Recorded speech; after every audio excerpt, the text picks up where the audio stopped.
Everyone knows Horseshoe Curve for the trains. What no one tells you is what it actually takes to watch them here. Because before you see a single locomotive, you're going to sit at a red light waiting to drive through a mountain. Not around it, through it.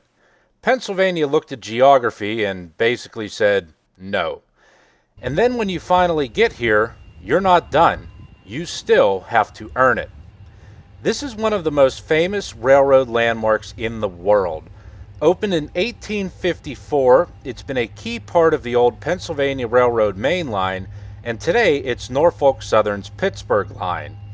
If you're a rail fan, this place is sacred ground. If you're not, you're about to find out why people willingly drive out to the middle of nowhere to stand on a mountain and wait for trains. There are two ways to get to the top. There's a funicular, which is supposed to take you up, and then there's the stairs. And today, like a lot of things in railroading, the funicular exists more as a concept than a functioning piece of equipment. So, stairs it is. This is less of a walk and more of a lifestyle change. This is where you realize your poor diet has caught up to you. But then you get to the top. And yeah, that's why you're here. You're standing on the side of a mountain, looking down at one of the most famous pieces of railroad engineering ever built. And for a moment, you forget about the stairs. But after spending a few hours up here, I started to realize something. This place isn't really a Railfan first spot anymore. It's a tourist attraction. Busloads of school kids, families, road trippers, and then mixed in the rail fans.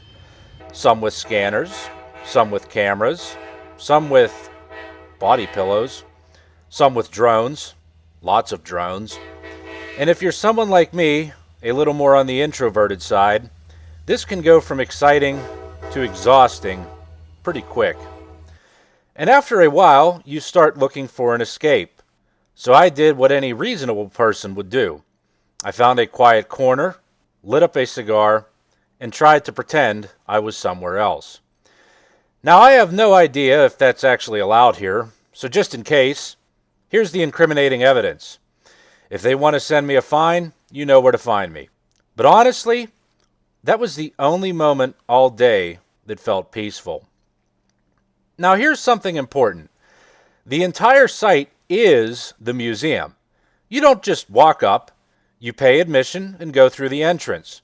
And it's mostly volunteer run, which is great, but it also means the hours can be a little fluid.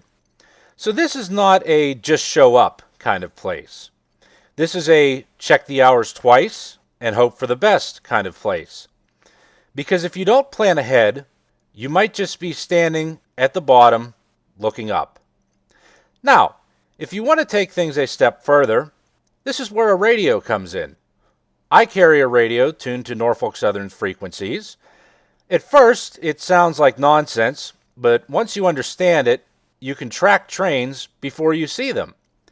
And then there's the HOTD, EOTD channel.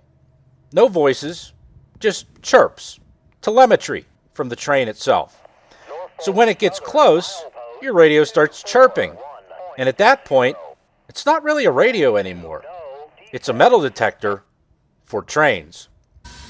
And sure enough, a few minutes after it started chirping, one showed up. Trains here move slow. Heavy trains working the grade, helpers pushing. You don't just see it, you hear it, you feel it. And if you're lucky, you might even catch something like a meet.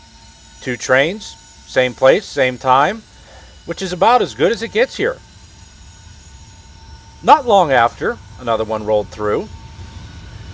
And if you can't be here, there's a live camera pointed at this exact spot 24/7, 365, which means at any given moment, someone is sitting at home watching this curve, waiting for trains.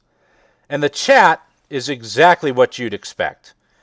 Amtrak shows up twice a day, and suddenly it's the Super Bowl, just with more debates about horn sequences.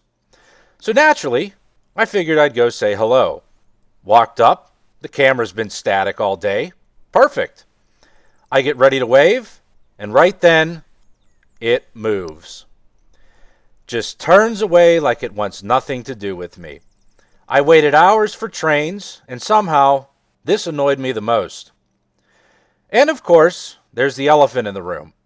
At some point this summer, 2026, Union Pacific Big Boy 4014 is expected to come through here. No one knows exactly when yet, but one thing is certain. This place is going to be chaos. Altoona is expecting something like 30,000 people.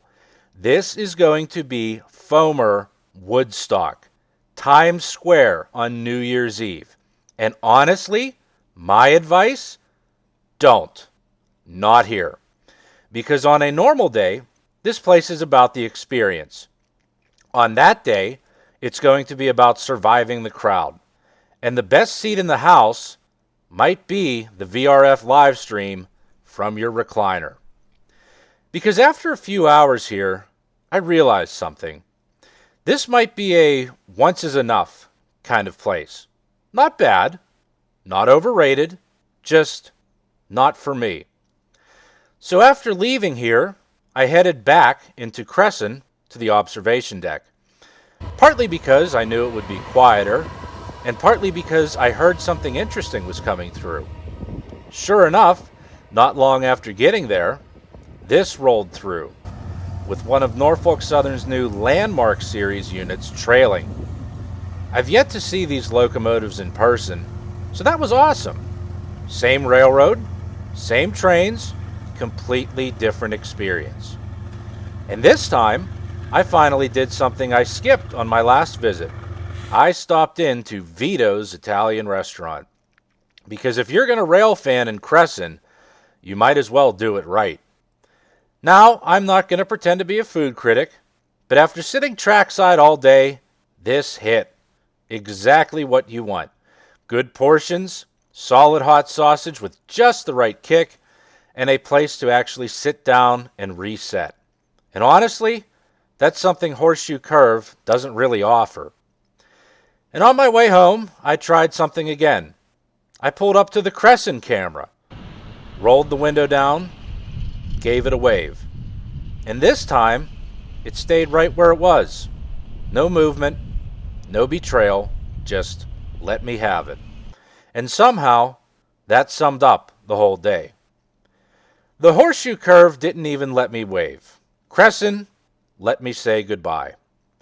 Horseshoe Curve is one of the most famous railroad landmarks in the world. The views are incredible.